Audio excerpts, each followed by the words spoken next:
Good morning guys. Ito, kagigising lang. Time check natin is 8 AM ng umaga dito sa lugar ng mama ko sa Cavite. So yan, tignan nyo guys. Ayan yung katabi niyang bakod. Ang ganda ng lugar. May mga taniman ng pinya sa likod. Ayan sa likod ko.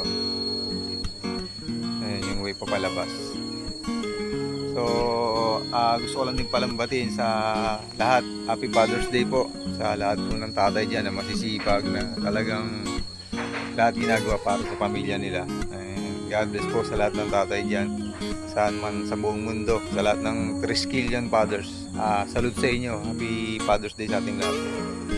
So yun, dito sa lugar na ito, tanging mga insekto lang naririnig ko guys. Talagang napakatahimik. Walang ingay, walang mga usok na sasakyan. So, may peace of mind. Nakakapag-isip ka dito talaga. Kaya siguro babalik-balik talaga ng ulit dito sa nanay ko. So, ayan yung bahay ng nanay ko. Yung sa kabila yung sa kapatid ko. Salamat sa mga laging nakapalo na nakasuporta kayo. Napakaganda ng lugar talagang iba talaga pag sa Cavite. Napakatahimik.